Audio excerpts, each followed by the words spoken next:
Now, coming to today's workshop. Now, this workshop is for result enhancement. Now, this every time we find to understand, or we try to understand that a student, what happens to a student when they write, either when they attempt to the exams, or what are the shortcomings that they have. Individually, we know a lot of students, we try to help them as teachers, but then what happens is there are small things that needs to be taken into consideration for all levels of students, whether you are learning at the corporate level or whether you are learning at the school level, right? Result enhancement is one important thing. And it's not only about scoring more marks, right? It's all about different set of things or different set of habits that needs to be formed to get a better result out of ourselves as individuals. So today's workshop, there are a few points that we are going to cover. One, how to excel in your studies. Second one is how to improve your English. Now here we have mentioned it as English, but it's the idea is how to improve any language, whether it is the regular language that you want to speak based on the location, or you want to work on a computer language, right? Then we are going to understand how we can improve mathematics. A lot of PA students or teachers, everybody struggle in understanding the mathematics part. So they don't even cater to it. But then mathematics at all levels is a useful thing. And that is what can be a good foundation for your learning. Same way for classroom lessons. So how the students, right, needs to prepare themselves for the classroom, how the teachers also needs to prepare the students for the classroom. So both the ways the lessons are there. Same way, right, preparing for the examinations and the tests can be done. So all these things we are going to cover today. Same way for some of the mistakes that are there that we have observed in the last 15 years, right? What are the common mistakes that students have been always making? And if we can improve these simple things that happens, right? Obviously, we have noticed that the scoring, at least, let's say when we talk about marks, the percentage of improvement is at least, right, 25% that is taken care of. So let's start with the first part, how to excel in the study. Now, to excel in your studies, what we need is to understand, we need to know that there has to be a goal. Why we need a goal? We need to know that we need to go somewhere. I mean, we can't just randomly say that, oh, I want to study this. Why? I don't know.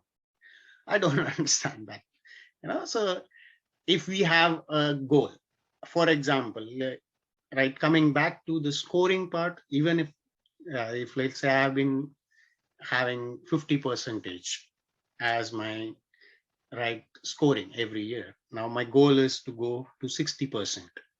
So, and now I have a specific goal as 60%.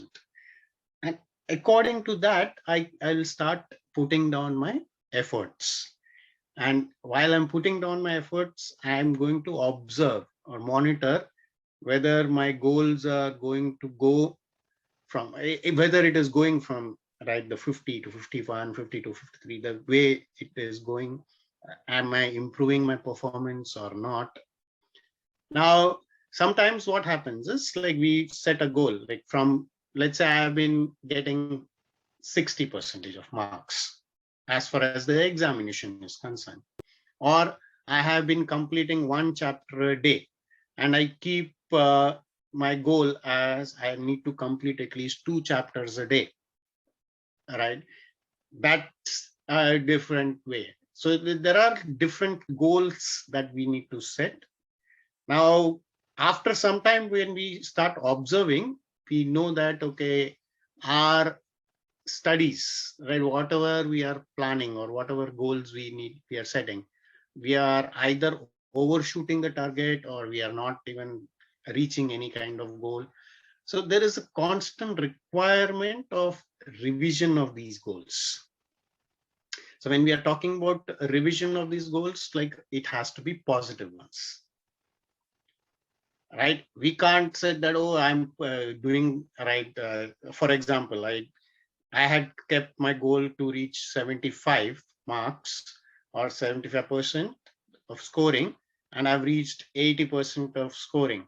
I'll say, okay, no problem. I had my goal as 75. So let me just drop my goal back to 75 and put my efforts accordingly.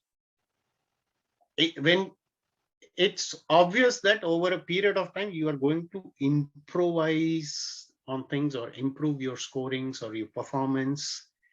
Here we need to have your revision as like, okay, now you're performing really better at 80. Let's go to 81 and see how it's going to work. Same way, right? If I'm completing 2 chapters a day, let me see that if I can complete 2.5 chapter a day, right? Or I'm completing one whole subject or one book at a single sitting. Let me see if I'm able to see one additional page of the next book. So, and whatever your goals are, you need to evaluate based on what you're set for. And same way, like, you go back to setting new goals and follow the first 5 steps accordingly. Now, important part is when you are setting your goal, how your goal should be. We need to remember this word called SMART. So your goal has to be very specific, that what you need to do. It has to be measurable, right? You need to know that whether you're doing, like, for example, your goal is to run 1 kilometer a day, right? So are you running that 1 kilometer, or are you right running 500 meters, or are you, so the goal needs to be measurable, right? And when you're talking about running, right, you will also see that according to your physical body, are you able to achieve? You say that, okay, every day I'll run, right, a marathon, but physically, are you, right, have you practiced so much to run marathons, or is it that goal of yours? So we need to work on that part.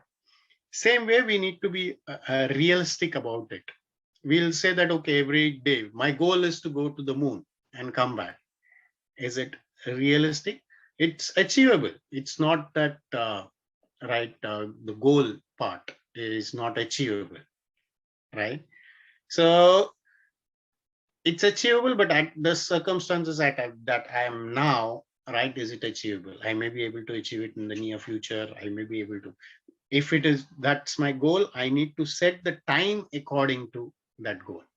So if I'm smart about my goal, right, I will be able to follow all these steps properly, and all my studies are going to definitely improve. That is one part of the studies.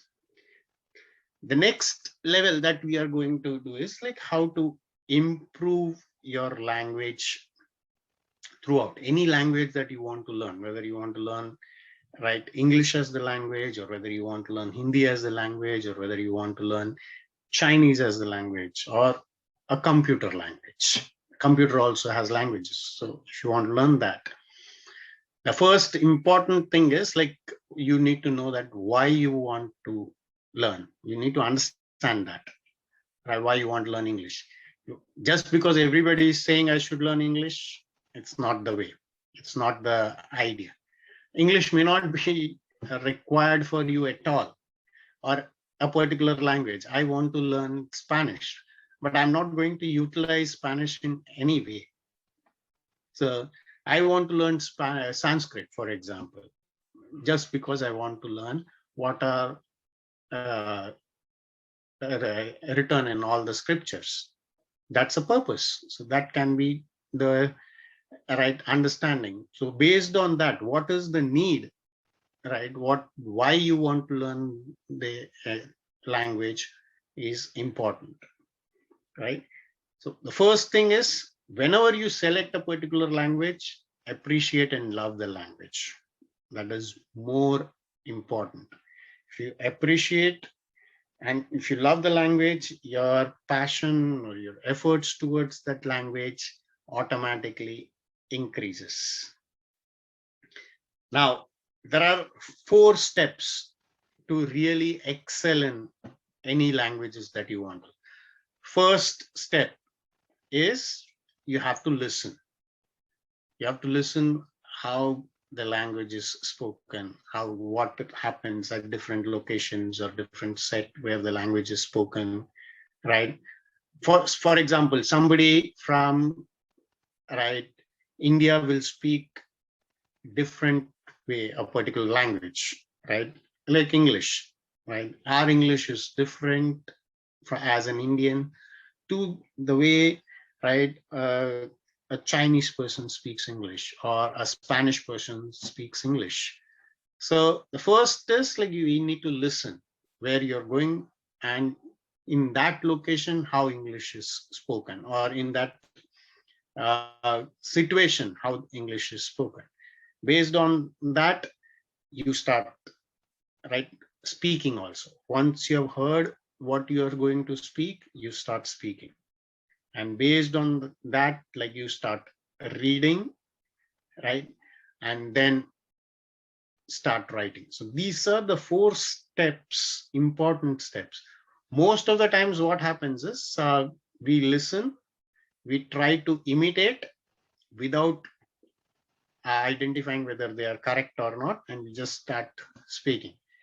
But like every language that you want to speak or every language you want to understand, right, there are these 4 steps. If you follow, right, you should be able to have much better results.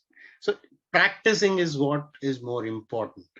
When you listen, you at the same time when you are talking, right, understand, right, you're practicing and you're getting things done. There would be glitches, there would be need, there won't be a need, right? If you are able to communicate properly, right, that's also sometimes enough. Not necessarily the language should play, right, the highest priority, but at the same time it needs to have the priority to go to places to understand when you take your steps. The next part is one of the most important part is improving our mathematics. A lot of times we are not able to improve our mathematics. It's only because, right, we are not able to solve certain things and we start hating it. So that is not a real way of having the understanding. It's the real way is like, okay, if you're hating it, stop hating it, because that's not a dead subject. Mathematics is actually a magical subject, right? How we do it or what we learn, right? Now, when we try to learn mathematics, we need to understand that whether mathematics is really helpful or not. The obvious answer is it's really helpful. But is it going to take it to my next level, may take me to the next level? Again, the answer is yes. But then if we don't understand those aspects of it, we are going back to hating mathematics as subject. Now, let's just go through this challenge. I have one question. So can anybody just tell me, right, 1 plus 2 plus 3 plus 4 plus 5 plus 6 plus 7 plus 8 plus 9 plus 10 is how much?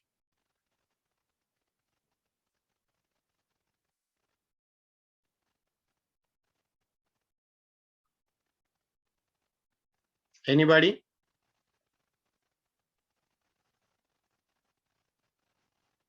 Or you can Calculate and tell.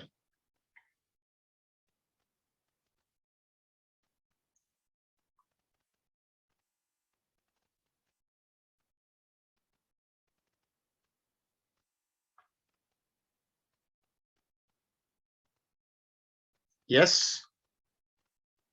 Or you can put it on the chat also.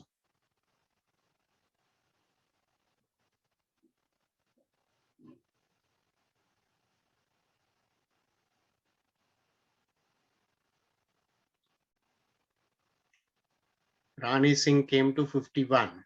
Okay. So let's do the calculation same way. So let's do the calculation. 1 plus 2 is 3, 3 plus 3 is 6, 6 plus 4 is 10, 10 plus 5 is 15, 15 plus 6 is 21, 21 plus 7 is 28, 28 plus 8 is 36, 36 plus 9 is 45, 45 plus 10 is 55.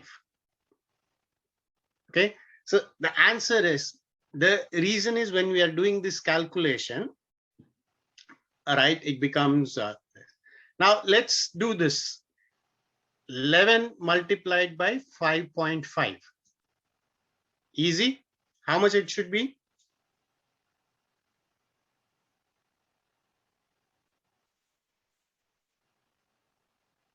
Yeah, you can type it. 11 multiplied by 5.5.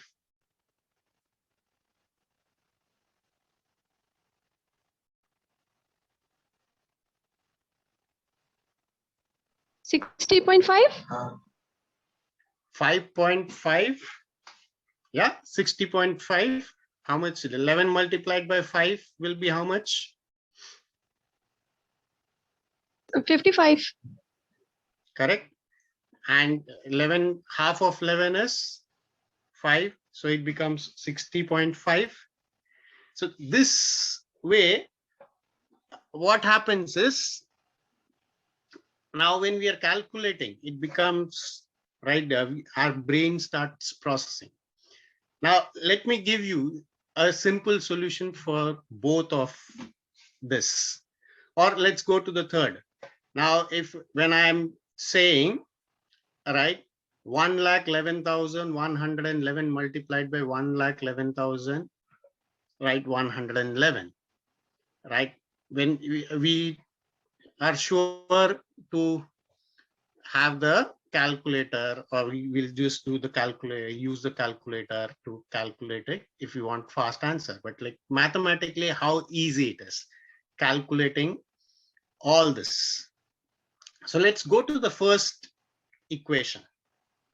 Now let's say if the number was given from 1, if you're told, right, you need to add 1 plus 2 plus 3 plus 4 plus 5, and you have to go till 10 and say that what is the total. Now, how you are able to do it fast? So there are techniques. Why it is called as magic? The technique is very simple. You just go to the last number. Now, if it is starting from 1, always remember that it has to start from 1. So you go to this last number. Let's say 10 is the last number here. Now you go to the next number to that. So 10, after 10, what will it be? 11, correct? Yes, no? Yes, sir. Yeah. So you just go to 11 and then check the number which is half of 10. So that is 5. So you will get the answer. So when you multiply 11 multiplied by 5, that is 55 will be the answer for this. So let's say 1 to 20, if you have to calculate. What you do is, right, you go to one number after 20, that is 21, and half of 20 will be 10. So the total of 1 plus 2 plus 3 plus 4 plus 5 till 20 will be, right, 21 multiplied by 10, that is 210. Anybody wants to check it? No, sir. You are right, sir. So there are simple ways. Now, let's come to this equation where you're multiplying the fraction. Now, I know 11 multiplied by 5 is 55, right? But I just need to have another 0.5, that is half. So 0.5 is going to be half. So fast calculation always work that I need to have half of, right, 11. So in, right, when it comes to fractions, you just need to understand what is the fraction part of it, right? Whether it is 0.2, it's 20%, 0.3 is 30%. So same way, you just, the calculation of fraction is always faster, right? It's like if you understand what the point part of it. Now, let's say this is one problem where you have to multiply. So all that is supposed to be done is you calculate 1, 2, 3, 4, 5, and 6. Okay. Now there are 6 ones here and 6 ones here. So all you need to do is you just need to write 1, 2, 3, 4, 5, 6. And then from 6 you started 5, 4, 3, 2, 1. That is the answer for this equation. How it is possible is, right, mathematics has a lot of equations where there are a lot of ways, a lot of formulas which provide you this answer, right, which you can quickly solve. Now, as a student or as a teacher, if we know this simple formulas, like I don't have to spend ages to calculate, right? For example, somebody has already calculated what is the value of pi, right? So I won't. 2.7, so 2.14, sir. 3.14. Oh, sorry. Yeah. 3.14. 3.14 is the pi, right? But somebody has calculated it. Now the challenge for pi is to, right, expand to the number of decibels. The pi is a wonderful number, but then we need to find out why it is wonderful and why it is so exciting that everybody in the world is working on pi, right? Whether it is you want to know the area, whether you want to know the circumference, all this, right, is related to pi. But then why it would become exciting, why math will become exciting? Because if you, right, it's going to give you solutions to a lot of things. And if you want solutions, you need to believe in magic and you need to work like magicians. So you'll, right, as a student, if you start thinking of mathematics as magic, one, it is going to give you excitement.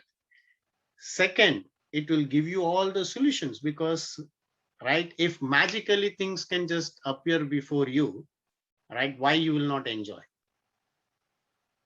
right?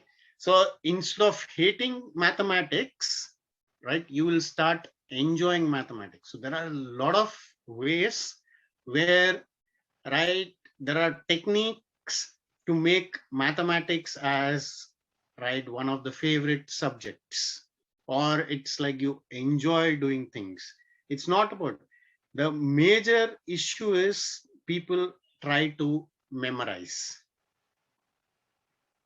If you memorize it, then like how much you can load on your memory, that is one thing. So mathematics is never about memorizing things. It's always about, right, solving by example. Now remember that the entire computer system which we are talking about throughout the world is only based on two numbers, ones and zeros. Computer does not understand anything else apart from ones and zeros. So all the coding, all the, right, system appearance, how it works is like it based on. So if you see zeros and ones scrolling all throughout the system of computer, it is basically because it only understands that language. Because it runs on electricity, and electricity, either you can receive or you can give, right? At the same time, right, electricity is like you pull from some place and give it on the other place, right? So this electricity understands with by the switch button. It says like whether it is on or it is off. Same way, computer understands like when you say off, it's like 0. When you say on, it's like 1. So it just understand these two. Put it at on and off, on and off. Depends on how many times the on and off is going on, the computer will start working. So this entire system is based on that. So why mathematics cannot be magical? Because if just two numbers, zeros and one, can give you such a wonderful system of internet, or you can anything related to computer or computing, right? It's going to be magical, and it's going to give you that excitement of magic. So that's one reason we need to work on math as magic rather than, right, understanding it as a dead subject. Where are we going to use pi r square? It's something like that. Okay, so that is one. You have any questions, anybody?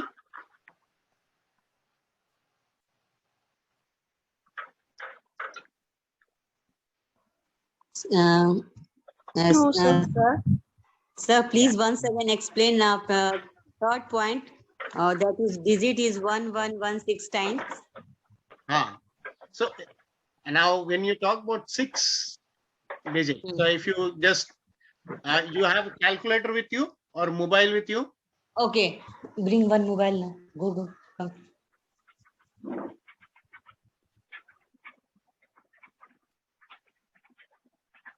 एक और phone लेके आओ जल्दी। Yes, sir. अपना phone लेके आओ, अपना phone दो जल्दी हमको।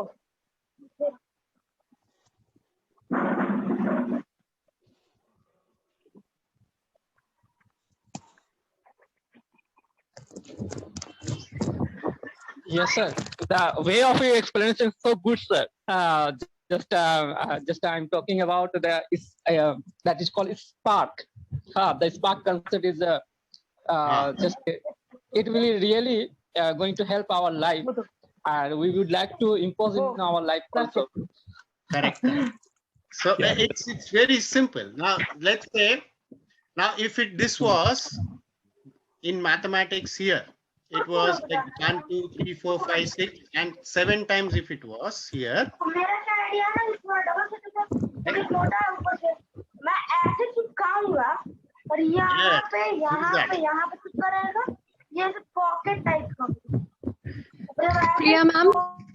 Priya ma'am, can you mute yourself? I've muted that, no problem. I've just muted it.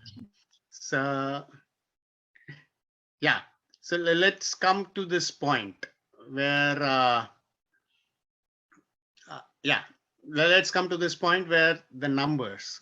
So this is just one example where, let's say, if there are 8 times 1 written on either side, right? The answer to that will be, you just need to write 1 2 3 4 5 6 7 8 and then come down to right 8 is that. So 8 7 6 5 4 3 2 1. So there are simple things like that, like where for faster calculation it will help. Now if you are going to do it for 5 times, it will be 1 2 3 4 5 and 4 3 2 1. Same way for if it is 11 multiplied by 11. So there is, right, 1 and 2. There are 2 ones. So it's going to be, the answer is going to be 121. You got it?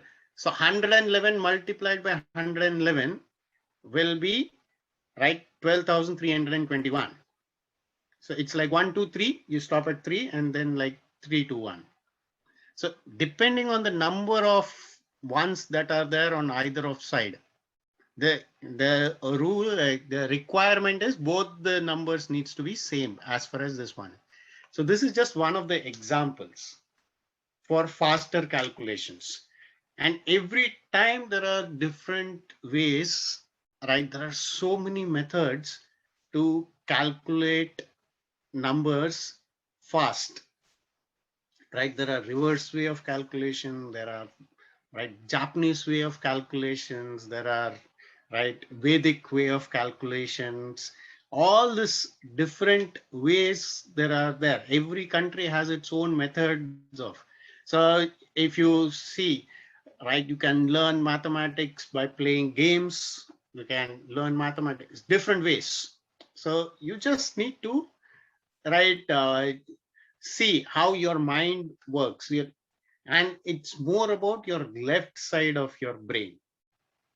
So left side of the brain, which works on calculation and it works on, right, all the kind of logical reasoning and thinking, right? Mathematics is the place. So just activate your left side of the brain, and then you will see for magic for mathematics happening all the time. Yeah. So that will, yeah. So same way, right, here, any numbers that you see, whether it's not only about multiplication or addition, or it's about different formulas that you can magically create. You can create models in the computers today based on these formulas, statistical formulas, and so it's like there is no end to the excitement, because if you're able to create an artificial intelligence just by understanding, right, linear algebra, for example, linear algebra, some models, right? Linear algebra is something like we start covering in 8th standard and 10th standard. So there is a lot of things that can be done through learning mathematics. And this is one thing that we should not hate. The conclusion for this particular part, right, for mathematics is always that it's a magical subject. So present, as a teacher, present it as magic, and as a student, learn it as magic. That's the whole idea about mathematics. Yeah. So does that answer your question, madam? Yes, sir. Already very interesting this is, sir. Thank you so much. Yeah. So this is one. Now, if you see how everybody should, when they come to the classroom, right, what they need to do as a student. If you tell all your students what they need to do, right, it will give you, like, before coming to the class, what they need to do, or every, as a student, what you need to do, right, when you enter your class. As a teacher, what you need to do before the class is, everybody needs to do one thing, that is the revision of your lesson notes. So what you're going to, as a teacher, what you're going to conduct in the classroom, prepare it for 5 minutes or prepare it for 2 minutes. That's enough. Prepare what you're going to talk. Same way, right, as a student, right, if some subject is going to be taught, right, if they prepare it before coming to the class, they will have better understanding of the subject, and that they will, right, remember throughout. Just before the examination, right, they will remember, because if they have revised it now, right, and for example, in between they did not have time to revise the notes, but this thing, this revision remains in the brain for forever. Actually, at the right time it will come out. So before the class is there, right, they need to revise their notes, that okay, next chapter is going to be on, let's say, grammar as language, or if it is going to be on atomic theory. So what I will do is, from home for 10 minutes, 15 minutes, I'll just go through the chapter, right, and prepare my revision notes. Once the revision notes are there, then I will go in to the next part, right? So now when you're talking about, right, when you revise your lesson notes, right, it's just having an overview. because there is going to be details which is going to be explained. Similarly, while you're revising your lesson, prepare your questions also, right? What is possibly, so while you're going through the lessons, these questions will be answered. So because you have, as a student or as a teacher or as a, right, any person who is going to learn, right, has revised the notes, the question that your mind creates, right, once you get that answer, it remains for a longer time. If somebody else creates questions for you, right, it does not remain for a long time. But like when your mind creates the question, and as a curiosity and as inquisitiveness, if you start understanding, right, it remains in your brain forever. Like previously we conducted this, how to right, attempt what to do during your examination. One point is like you remain silent just 1 hour before your examination. So when you remain silent 1 hour before your examination, right, this notes that you revised, it may be 6 months earlier, right, and because it is related to the subject, it automatically comes in the frontal part of your brain, and it is going to give you the answer. So it's like you just need to understand how you use your brain properly. Like it's more like the cupboard system. So you keep it and use it. Same way, right? Whatever homework is given from your previous lessons, right? Attempt at least 90% of it, right? When you're talking about completing your lessons, do it.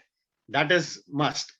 But then attempt to complete at least 90% of it, so that like you have covered enough things so to go for the next lesson. Same way as a teacher, right? We provide them consultation. As a student, we ask questions, right? Whatever questions are there, we ask the teachers. Teachers will respond, and teachers will give us their details, like what needs to be done next. Teachers will know definitely something more than the students.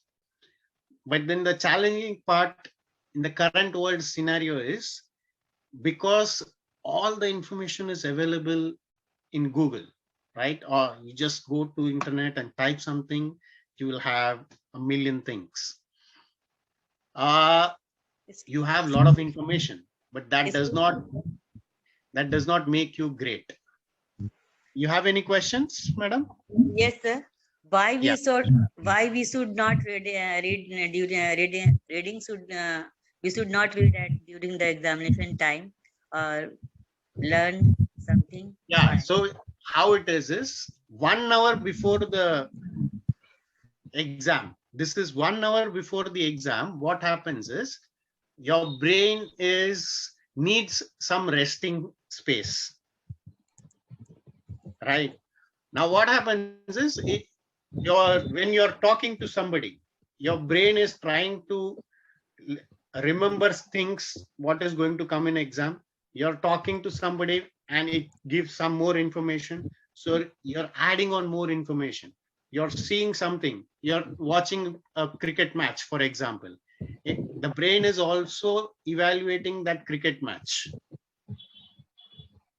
So when you're focused on one thing, when you remain silent 1 hour before exam, just 1 hour before exam, your brain, and just try to recollect what is there on the subject, nothing much. So brain has one focused effort of bringing in everything together of that lesson. So for example, I am giving exam for my chemistry, right? In that 6 months or 3 months, I may have gone through a lot of chemistry lessons, or I may have gone to textbooks and something, but everything is in different compartments in the brain, right? Now, when we remain silent, brain starts bringing in all this chemistry subject topics to one location.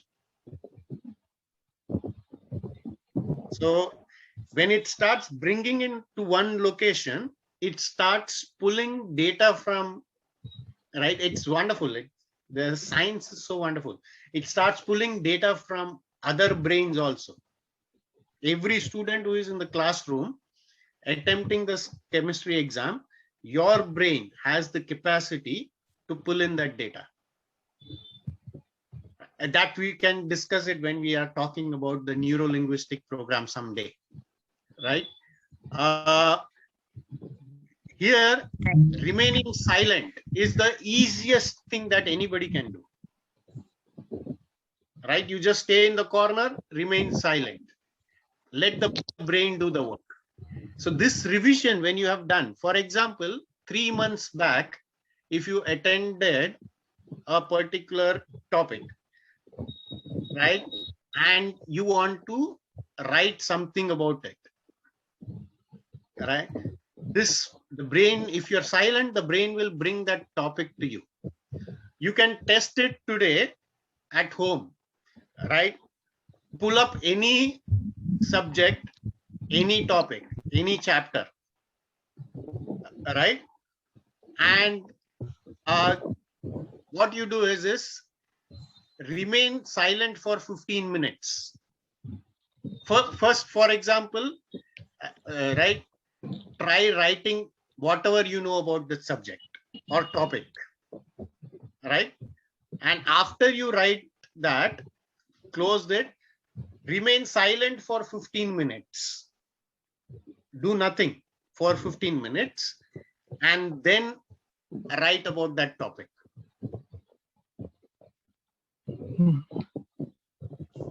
You will see the difference, right? It's not only about the quantity that you will be able to write.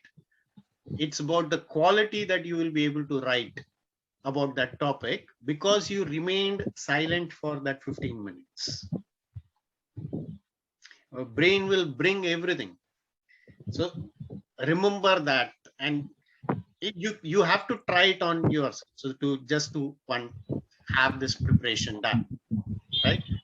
Okay. Same way, once you study your questions, before that, did you understand why we need to remain silent?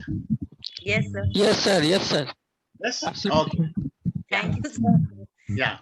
Same way, right? When we prepare for our next lesson, right?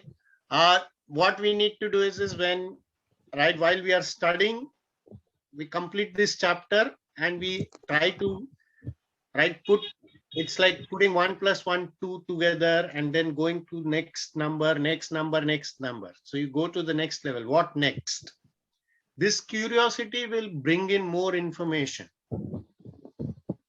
And once you start bringing in more information, you will have all the information registered in your brain. Now, more importantly, right, today's world, research is the key. You will get all the information, everything, right, that is available. But then if you do not have the researching capability to pull in the right information, you're going to be drowning in information. So the idea is, right, have your research properly done, right? The future, as I'm telling, it's going to be an hybrid system. Now, hybrid system will have a combination of, right, online training. At the same time, it will have a combination of your regular classroom training where your physical presence is required. Sir, sorry to interrupt you, sir. Yeah.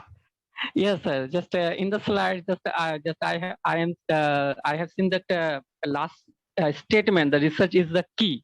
So it is saying about the teacher or apart from the student. Everybody. Everybody. Now, for example, okay. Everybody. Like for example, when you're talking about as a teacher, right?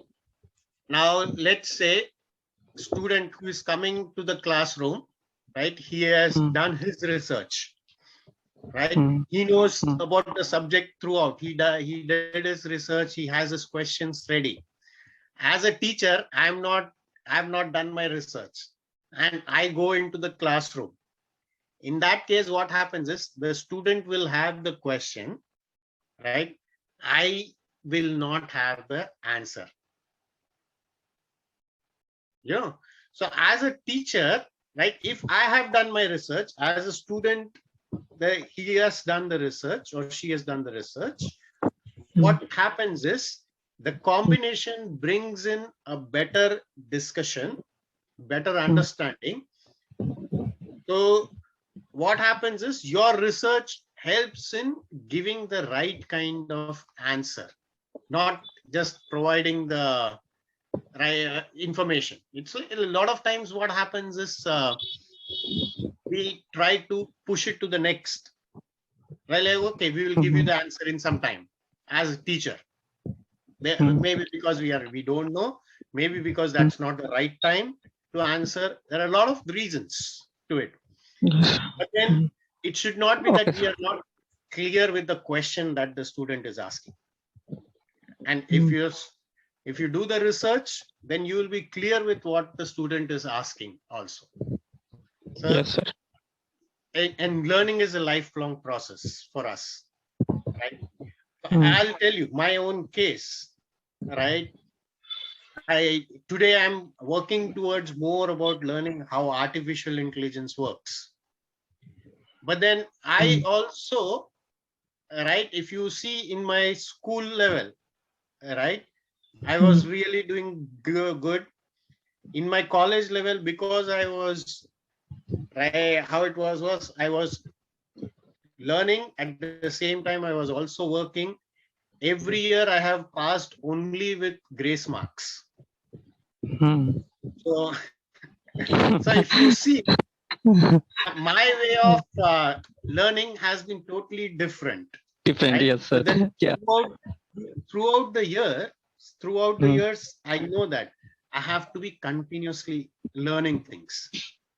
Right now, if somebody comes and tells me that, okay, sir, you're talking about right scoring 90% of marks. Did you score 90%? I'm not there, right? I'm not there for 90%. But then at the same time, I know, right, all these people who have helped me understand how they scored 90%. So today, right, I know the beauty of my way, the way I learned everything was learned within the classroom. I never had the chance because of my situation to study before the exam properly. So I cleared all my exams only based on the classes I attended in the school or in the college. Right?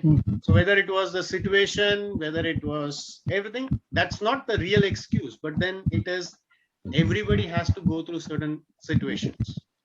But how they adapt to it is more important. So Yes, sir. the next future. Yeah. Actually, sorry, sir.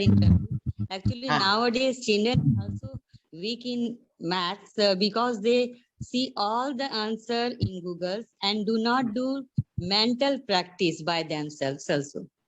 Correct. That's exactly the reason, right, why it is becoming difficult. Now, everything is ready-made. The answers are ready-made. The answers are going to be multiple choice questions. So they don't really utilize their brain at all. If it is going to be. So today, like for example, this year, CBSE board, we conducted exam pattern workshop for CBSE board students, right?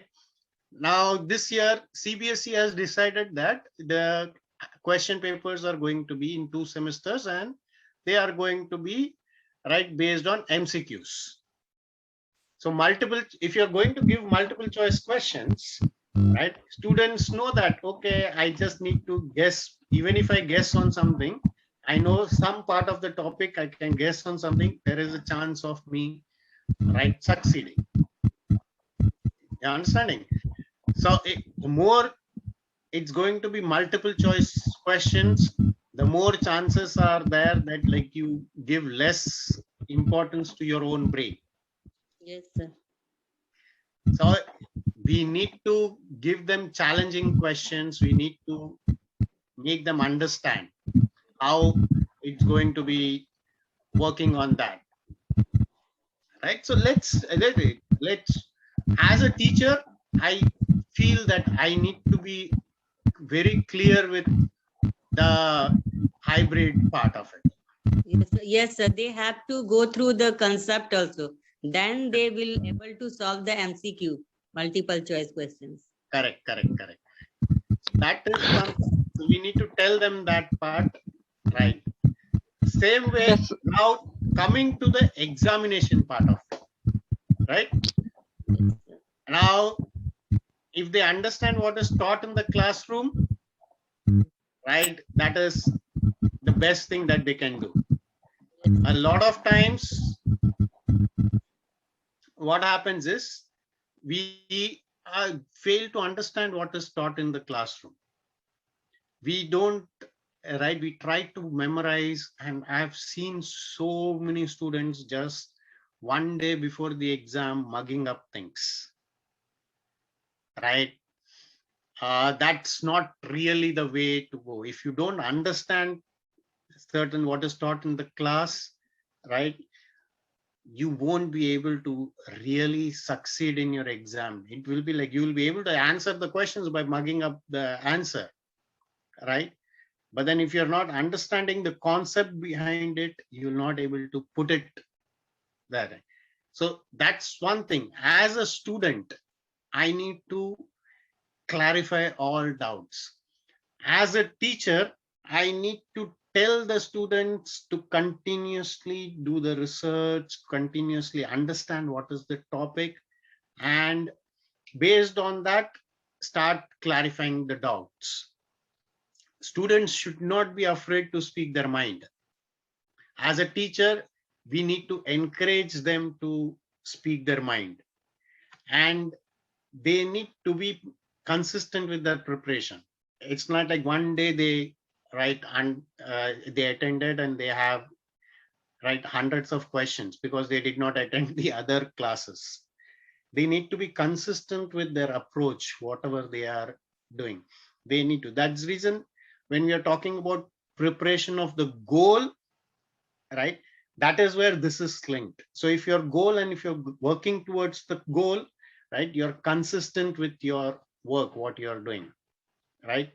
Same way, studying, right, you need to study smartly, not right you're putting down, right, 16 hours a day studying, 8 hours of sleep, 16 hours of day, just because today is a holiday and I'm studying. That it does not work that way. It's not the number of hours that you put, it's about how smartly you're studying, how you're playing, you're studying, everything all needs to be done. You need to have your own notes as a student. Teachers needs to have their own notes as a teacher. So they know cue card, based on the cue card they prepare and then they send it across. There is always a scope for improvement for anybody. So when you're talking about every time you're right creating your own notes, you're putting your brain to the work. Copying is one thing, right? Pasting it is another thing. So computers have given something called as Control C and Control V. But if you don't know to paste it properly, you can copy everything in the world. But if you don't know to paste it properly, then there is nothing that is going to be registered. You can copy your subject with your brain everywhere. Like by mugging up, you're doing copying everything, right? But if you're going to exactly paste, it is like my front bench student was writing exam and I'm writing exam. He has worked hard for it, right? I worked hard for it. but I have not put down enough efforts to write an essay, right? He is writing an essay, is right, his essay is going to be about his dog, for example. He writes, my name is so and so and my dog's name is so and so. We enjoy a very good bonding relationship and we do all these activities. As a backbencher, what I'll do is I'll copy everything. He says, my name is Rajesh. I will write my name essay because I've not prepared myself. I'll write my name is Rajesh. And then I'll say my dog's name is like. So we understand you having a common dog name, but like understanding you as your own name. So copying is one thing, but pasting is another. Always remember that. The same way, a lot of content that needs to be written, right, that needs to be presented, we can copy it from the internet. All the information is freely available from the internet. But if you're going to paste it in your examination hall, like if you're not going to prepare and paste it with your own notes, it's not going to work, right? Planning. So you remember the goal part of it. From the goal, all the planning comes in the picture, right? You have set your goal, you're planning, you're monitoring every step, what is happening, right? These are, I believe me, these are all so simple to do, right? It is like if I'm right, pretty sure that every day, right, I'm going to get up at right 5 o'clock in the morning. It's like first 2-3 days I'll be having some kind of difficulty, right? But after 3 days, my body clock automatically wakes me up at 5 to do things. Same way, like for example, like if I'm going to prepare for my exam, what is my exam? My exam is going to be the physical exam, where I need to show that, okay, I can run, let's say 1 kilometer. The distance of 1 kilometer is not the matter at all, right? The distance from your bed to your door early morning is the longest distance. So if you're able to get up and go to the door, right, you are done. Because once you have started practice of running early morning, right, the physical exam, for the physical examination, you're done. You know that like you have a goal to complete, right, and you go. So the distance of that 20 meters or 30 meters which you take from your bed to the right door is what is important. So same way when you're planning your timetable, right, you are right just putting down the numbers, like which hour you will do what. And all you need to do is whatever it is written, just follow that and monitor whatever it is, right? Exercising regularly is important. Why it is important? Your whole body has, right, millions, billions, trillions, whatever numbers you want to put. There are so many cells, and every cell in your body has its memory, right? And when you're putting your exercise efforts, all those cells starts working, right? Like for example, when you're eating, you're giving the cells of the stomach, right, exercise, right? But if it is like, if it is going to be overdoing, if you're giving it over exercise, you'll end up with pains in all the places, right? Exercising is one thing, but right, too much of exercise is again bad. So you need to get enough rest also. So you need to plan it properly, right? Get all this set, and you will see that you have so much of time in hand that you will be able to enjoy your life thoroughly. You will be able to work. You will be able to study. You will be able to do a lot of things, right? And sometimes like you will be like, okay, I'm doing nothing, but the computer is doing things for me. So let it do. So things like that. So these are a few important things. And the next level, if you see, right, when you're on the examination hall, right, as a student, what is important, right? You're spotting your questions. A lot of times what happens is, before even reading all the questions, we start answering immediately.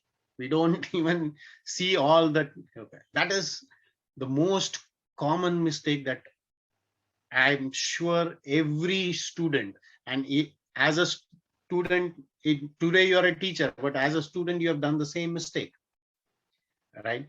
That's because like your mind is on the situation that, okay, you need to complete the answer. So instead of completing that answer, what you're doing is, right, what you're forgetting is like you're not going through the question paper. If you go through the question paper, you will know that what is the answer you know the best. So which questions answer you will be able to give the best answer. Go for it, right? And same way, right, when you're cramming too much information into your memory, right, you're trying to memorize this, that chapter 1, chapter, right, chapter 1, question number 3, chapter 2, question number 4, 5, 6, chapter 3, all this, right, when you're cramming all those information, and this is where you start hitting the panic button. So when too much of information is there, when too much of things are happening around, right, chaos is the way, right? Remember, your body has so many cells, right? It's running so smoothly with so much of chaos. Within chaos, it can run smoothly. How it can run smoothly is, right, if you don't panic or you're very calm about it, right? Relax, go for your exam, right? And you will know that if you were not panicking, you would have scored better, right? And that's the end result. Every time you are going to panic, you're going to make some mistake or the other, right? And this is where we're talking about arriving late for a paper. So like you are just late for, you miss your bus, you miss everything, right? And then you go for your exam, right? When you attempt your exam, you want to complete it, but like you're not able to complete the exam. It's going to, right, instead of you scoring on more, you will be, right, every time you panic, you start reducing one mark each, right? Every time you're late, you start reducing one mark.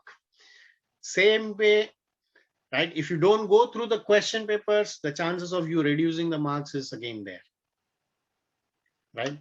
So the best answers give, right, time allocate your time for every answer that you know. So, right, definitely the best answer you will be able to write. But then what one common mistake that every student does is the answer which they know. The question says that write in 5 sentences. Okay. Now what they do is because they know about the topic, instead of 5 sentences, they answer in 10 sentences or 12 sentences because they know the answer, right? What is happening is, right, the time is getting wasted. So if it says that answer in 5, just answer in 5 and move on. Don't worry about, right, the extra knowledge you have, right? Go for spend the time where, right, where you probably do not know the answer. You will take time to remember it and then just write it down. So that is one thing. And apart from all this, right, never start with the most difficult question. Because if you start with difficult question, what you will do is you will start writing, and you probably are not going to write get the right answer. That's one thing. The moment you don't get the right answer, what you do is your mind starts thinking, oh, I don't know the rest of the answers also. So, okay, as I'll tell you, right, I share this secret with all students also, all teachers also. The secret of writing an exam first is attempting the best you know, first as the first answer. But when you attempt the second answer, right, it has to be better than the best one. Right? I'll explain you the logic in some time. Right? Third answer, right, equal to the second one or even better than maybe. Right? It's like, but it has to be better than the first one. So the second an answer. And after the fourth one, nobody is going to care, right? What is the answer going to be? I'll tell you what happens. The sequencing. Now, let's say I am as a teacher correcting, let's say, right, 50 question papers or 50 answers, right? And I have been told that tomorrow morning I need to give the marks. And that's what happens with most of the schools, most of the places. The teachers are dumped with all the answer papers and given a target of completing as fast as they can, or they end up in a situation because they have too many things to do. The situation is that the paper correction needs to be faster than, right, spending too much time on the paper. So when they correct the paper, let's say I'm correcting the paper, I see the first answer. Oh, the answer is really good. I give, right, let's say 5 out of, right, 6 marks. The next answer is even better than the previous one. I give 6 out of 6. The third answer is equal to the second one. I again give, right, like that is for 4 marks. I give 4 out of 4. By this time, while I have read the first 3 answers, my mind as a corrector or as an examiner or as a teacher has already made up that this student is a wonderful student. He has given such wonderful answers. So what I'm going to do is when I'm going to flip to the fourth answer, right, because my mind has already decided that this guy is good, I'm going to read only few points and correct it quickly, because I need to complete the answer. I have the pile, right, to complete. So I will do that.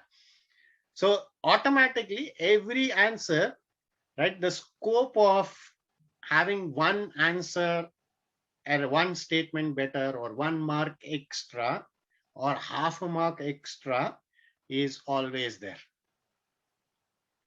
So, and because I love the student, because the student has made my correction easy. Right? Now, when they start attempting with the most difficult question, what they are likely to do is they are likely to correct. And the moment they start correcting, as a teacher, I'm going to see the first thing that is going to come on my right vision is that the student does not know what he has written. So that the rest of the paper, even if it is going to be really good, right, I am not going to put down that much effort which I put for reading the first answers, because it's correction. So correction is not the part. So this is one thing that we need to focus a lot. So even students, we need to tell them that start with the answers that you know the best. So as you start scoring the marks, your confidence level of writing the exam also improves. And when you start writing your exams, right, with more confidence, you're likely to answer correctly. You're likely to answer it to the point and precise. That is me. So these are the things that we make. And when we are talking about, right, other mistakes, it's like without proper planning or without properly reading the questions, we start writing the answer, not understanding the question. Or you write an answer which is like, if I ask for 5 sentences, I've written 50, but like all the 50 are not relevant at all, right? They are all confusing. Your writing style, you have not made the teachers reading easy, right? You have to make the teachers easy, right? It's like so that they have, while correcting the paper as a teacher, I have a better understanding of you as a personality, right? Same way, starting and ending the essays, right? You don't know when to start your essays if it is given as an essay or an answer for that matter, not only the essay, right? Uh, as I covered earlier, writing too much details or writing, if they ask for 5 sentences, you have written only 1 sentence, right? That also you start losing as a student marks. As a teacher, you start losing faith in that student, right? Same way, right? Not attempting all the questions. Every student has to try to attempt all the questions. Sometimes what happens is we say that, okay, I will answer this question later on. Let me complete the other. But then by the time the last bell rings, right, I have not answered those questions, right? So we need to plan and attempt all, whether we know it, whether we don't know it, all this is later on. But then we will always, right, get it done in a proper way. We answer every question, right? We'll attempt, because a lot of times when you start attempting, your brain starts projecting the right answer. If you don't even attempt, right, the brain has got no work to do. It's not going to give you answers just because, like, when you don't want, why would the brain give you answers? So when you attempt, right, it's going to give you the answers. And writing legibly is very important. It becomes easier. Writing, right, don't read and write too slowly. That is one important. Write with the normal speed. And again, practicing writing is very important, right? Or if you're typing your exams, practicing the typing is again important, right? As we spoke earlier, don't forget to answer questions. So all the unanswered questions, answer it. And at the end, you should spare that 5 minutes, right, to check all the answers that you have done it properly or not, right? And examination hall, right? The reason I ask people to come 1 hour early, right, and prepare for your examinations, right, properly, is this. A lot of times we don't have our required stationery. For example, our compass box is not there. The pen which we have is not writing properly, or the pencil we have is just, we have pencil, but we don't have the sharpener. We don't have the rubber. It's things like that. So all the stationery needs to be there. If you don't have tools, how are you going to work on the problem? Like, I don't have the spanner and I want to open a tap. It's going to give me more efforts. I have to put in more efforts. In the wrong way, I'm likely to do it wrong. Same way I want to unscrew, right? And if I'm trying to unscrew with the nail, right, or a different thing, right? I don't have a screwdriver, but I have this particular device and I try to unscrew, right? I might damage this, or I might damage my fingernail, right?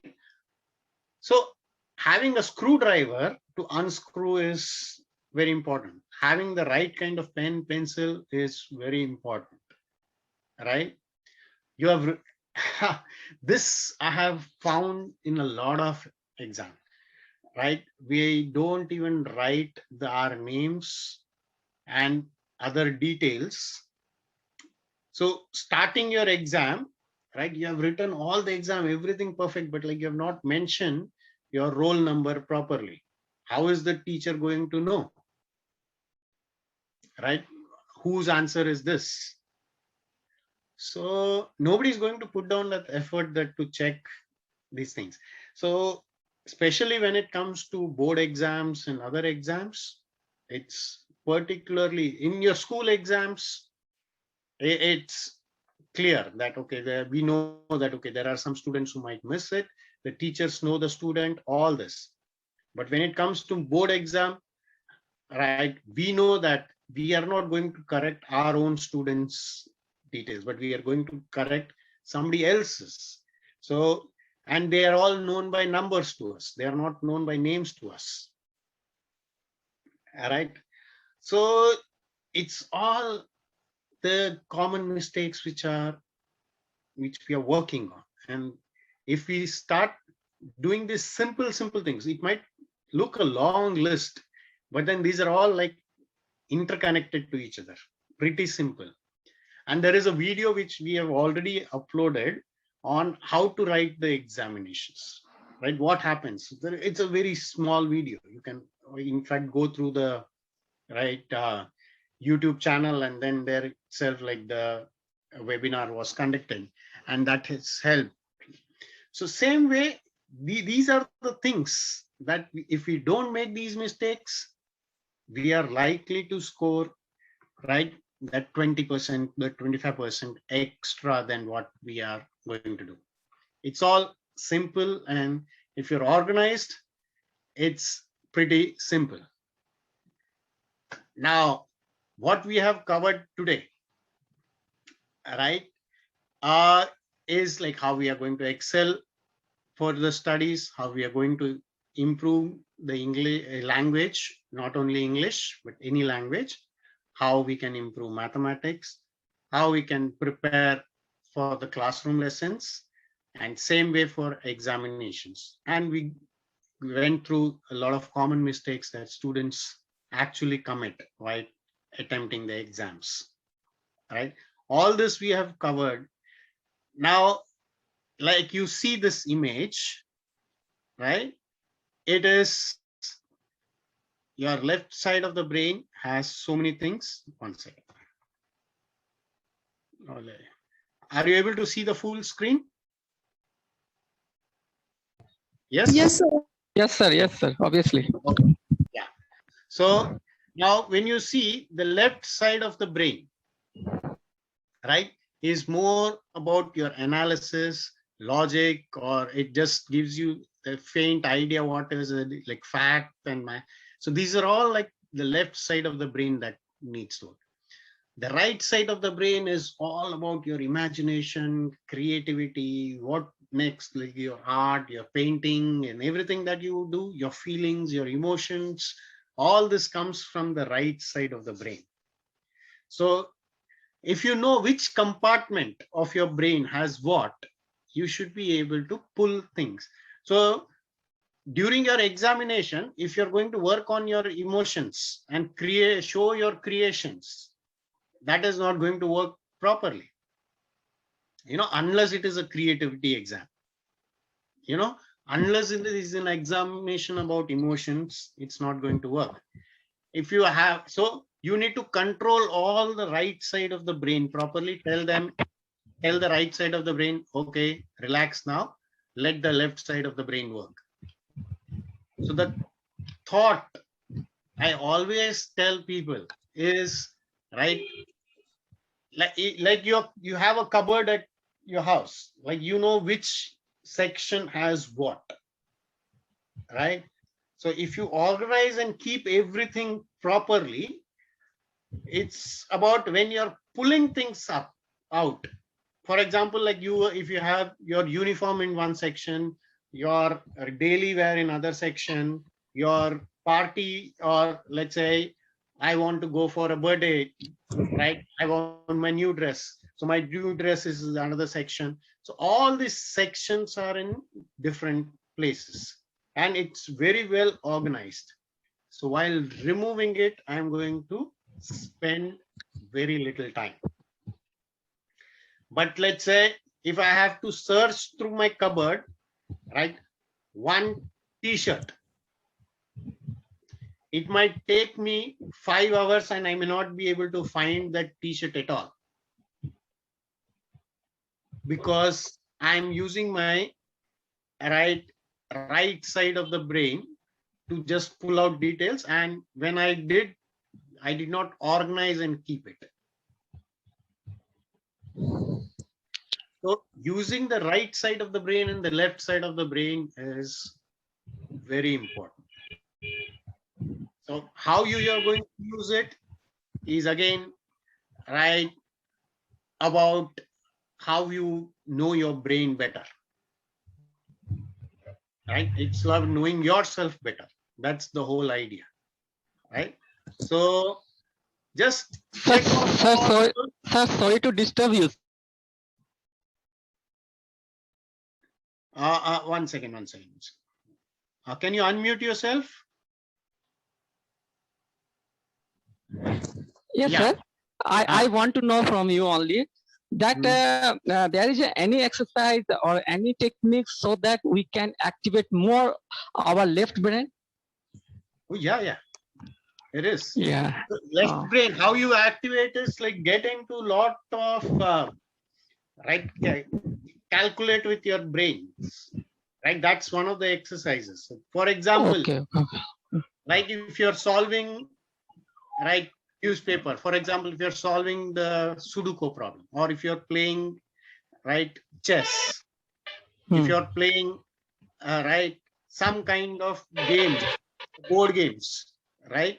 All these are related to your left side of the brain. So Okay. so there Okay, are sir. different exercises that you can do for your right side also, left side also. So all this way, right, you start working towards, right, and then you can easily activate. And there are simple, right, the whole idea is like before doing anything, right, learn to silent your brain.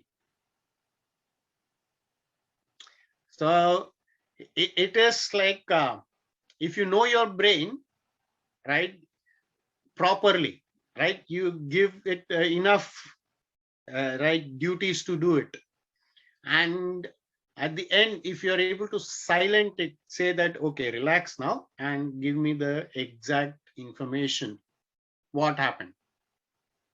So for example, right, if I have to think about I lost something somewhere, or I kept, if I silent my brain for just a few seconds or few minutes, the possibility of I finding it out is more than I running around. Hey, what happened? I lost it. I lost this.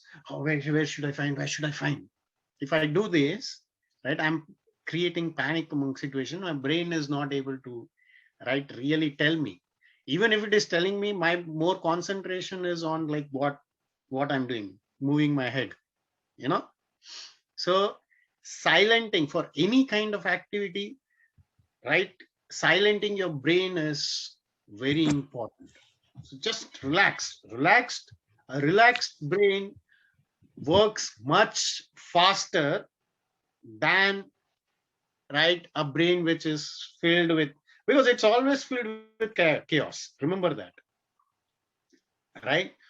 So when you talk about brains, it works on, there's something called as brain waves. So there are different levels. So alpha level, beta level, right, theta level, and then like you have gamma level. So all these levels are there of the brain. But the fastest is always the brain which is silent. I'll give you a very simple example. Have you seen the yogis or the monks who are walking on Himalayas? Yeah? Yes. Yes? Yes. So Yes, how sir. many times you have seen, right, those monks and yogis wearing, right, let's say, such thick clothes or sweaters or all the things?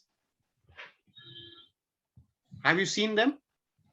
No, sir, they never use these types of things. Then how they are able to sustain that cold weather? Yes.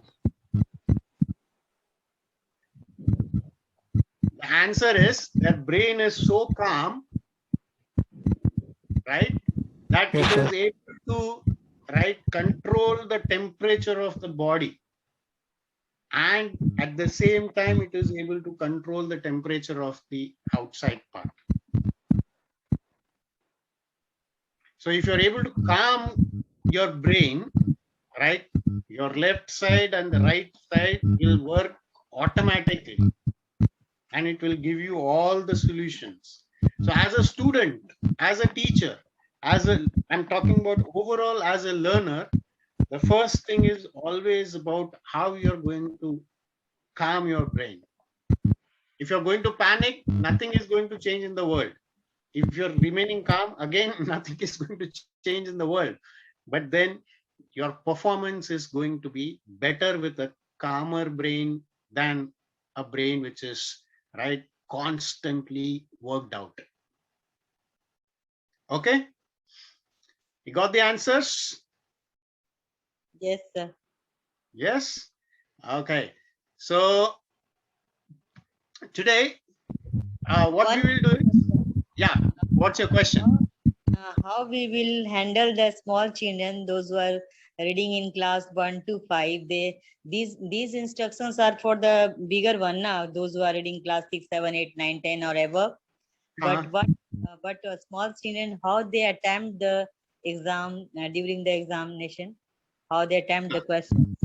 So first thing is, like, tell them how they can help them organize all this, right? One thing.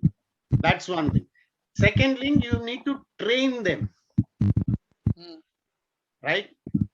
Remember that every brain that is beyond 8 years, because the brain is not developed till 20. Always remember that. It's not developed fully till 20. From 8 years onwards, the brain starts adding a lot of information and then creating its own perceptions. So if you can train a 8-year-old brain, right, to remain calm, or for example, ask them, right, when you say shh, stay silent, right, that itself is a greater exercise for them to perform better. You know, so when they're calm, they're observing everything that you're doing. So tell them, right, if you remain silent, magic will happen. I'll tell you, this word is amazing. If you remain silent, we are going to see magic. If you remain silent, you will be able to answer this. If you remain silent, you will be able to do this. If you remain silent, you will be able to lift the heaviest of the weight. That is also possible. I mean, it's like when your mind is calm, you are able to cut the gravitational pull.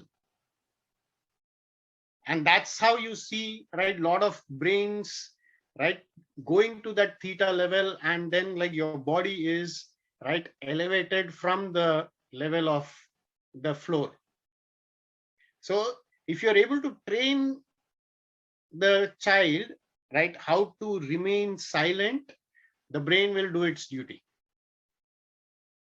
So let them. So when you're teaching a subject, right, instead of shouting them that remain silent, I want to teach, right, You just say, you just go there and say, shh, you walk slowly.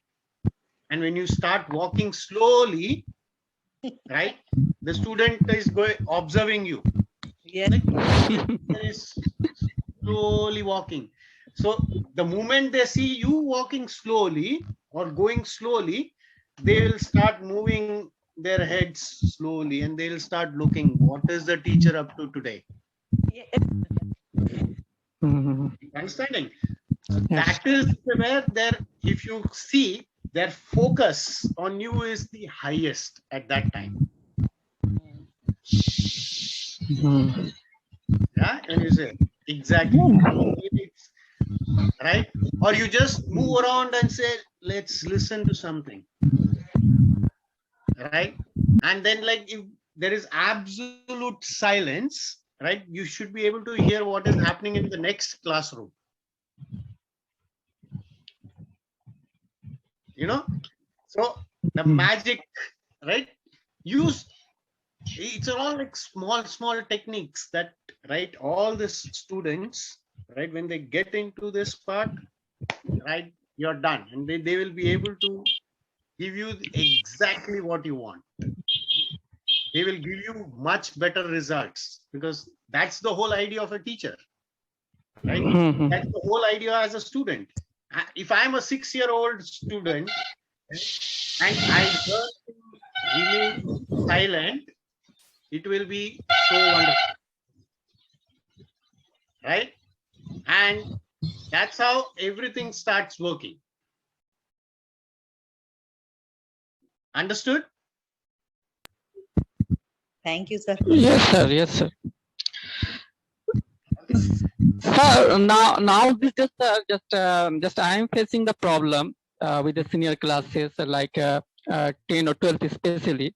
The students now the student has come to know that CBSE has going to change the pattern of exam like multiple choice question. So students are not taking students are taking very lightly about this thing. Okay, Yes. so how can we deal these types of situations? Ask them to create answers. Okay. How you do is this, the Hmm. target, you say that this is the question, right? Give them the questions, let's say 10 questions for subject. For example, you're taking first chapter, tell them that these are 5, right? These are 10 questions. And I want each one of you to give 4 options. What can be the options? And one of the option has to be the right one. You understood? You are not, Okay, sir. you're not giving them the 4 options, right? Okay. You're telling them to, right? You prepare and give me the answers. What can be the options? What can be the first option? So if you're going to go through the, right, let's say you're going to go through 10 questions in 1 hour's time, right? Right? You have 6 minutes for each answers, right? Yes, sir. So in that 6 minutes, ask each student that, okay, what can be the first option? What can be the second option? What can be the third option? And fourth option. So that we have these 4 options. What is the correct one? Now tell. So what happens is, one, they are preparing their answers. They are not only guessworking. Yes, sir. Got it? Yes, sir. Absolutely. Yeah. I hope that will solve your issue. Yes, sir. Very much, sir. Okay. So that is one. And today, right, for this, like all of us, like we will send you, right, this quiz. Just try and attempt it, right? Whatever quiz. Even I did. So I have conducted this webinar, right now, but the quiz has not been prepared by me also. Remember that. It has been prepared by somebody else, right? Based on the presentation that has been sent to. So I don't even know whether it is an optional question, whether it is going to be the details. I will only know, right, when the answers come in, right? I'll just go through them and it will help. So I should also know, that's the point. The reason is the quiz has been prepared that way, right? Somebody who, right, who is a layman, who's right. So let's, right, we will send you the quiz link, right? As much as possible, just Sir, we have shared. I have shared it. you've shared the link. Okay, so this is the link. All you need to do is just submit your answers, right? And from the back end, they will just check those answers. They will see what is the best thing, and then they will send you the certificate for this. That like, okay, you have attended this entire session and you have answered this question. Same way for every webinar that we are going to conduct on different topics, right? We will conduct the webinar, we will explain everything, right? At the end, we will send them the quiz, right? And they just need to submit the quiz answers. Once they submit the quiz answers, we will send them the certificate from the company site that you attended this webinar and completed the quiz. Okay? Yes. Yes, yes, okay. So that was all about today's webinar. Anybody has any questions?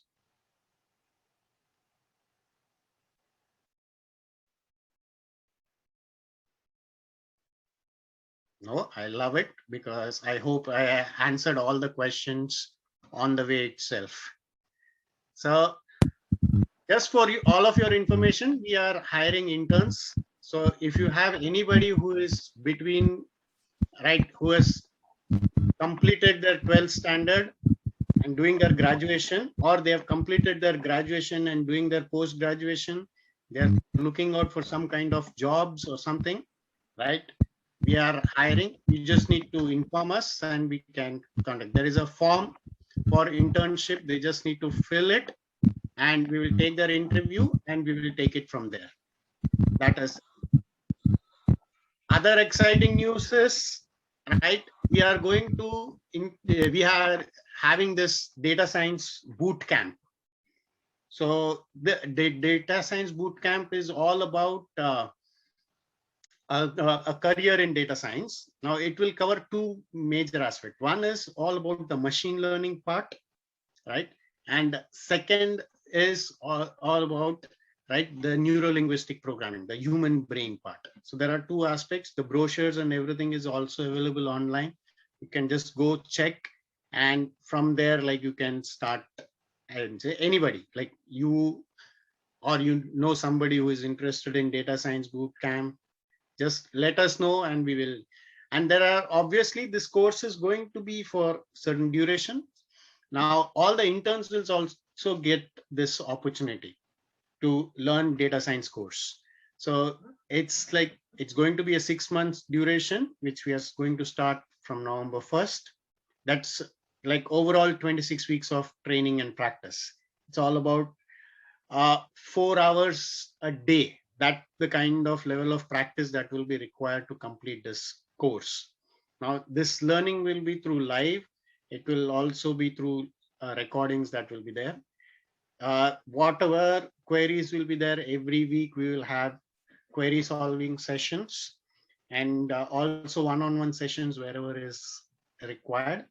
There will be office hours when it comes to project discussions. There will be office hours to discuss specifically about the projects, right?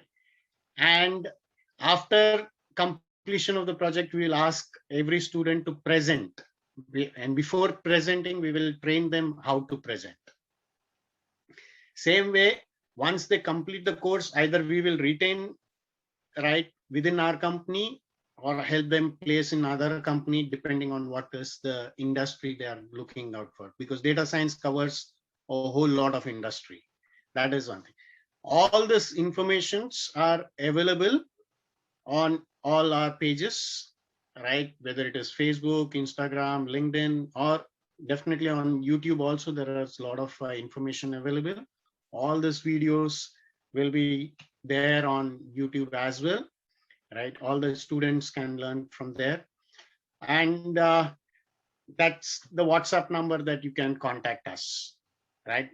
That number is also connected to mine. So anybody who wants to get in touch with me directly also, that's the number, right?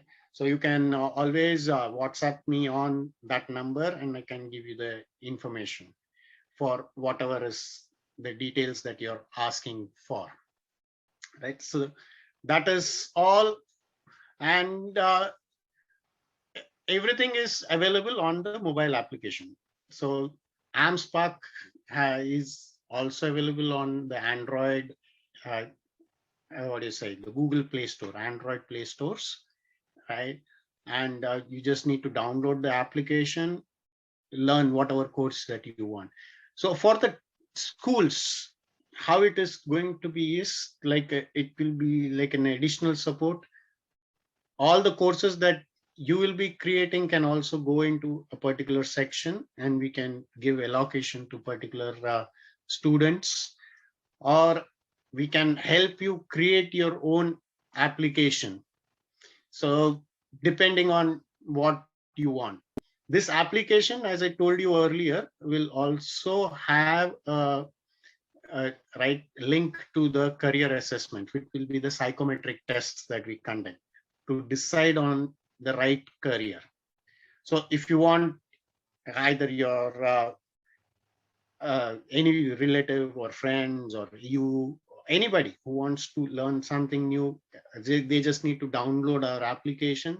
We will have constant information uploaded there and all the links will be there. You can just go and all the information that you, so there are a lot of information that are hidden because they are specifically related. So if you have any kind of questions on that, or if you want to learn something which is not there with our application, right, you let us know, right? We will ensure that those courses are coming in there and helping. So that will be there. And yeah, all the links are there on the chat box. So you want to go through that also, you can do that. And yeah, thank you for joining me today or joining us today for this webinar. I hope you all had a wonderful time and you all, I was able to contribute value to your time that you have given today. Thank you so much. Thank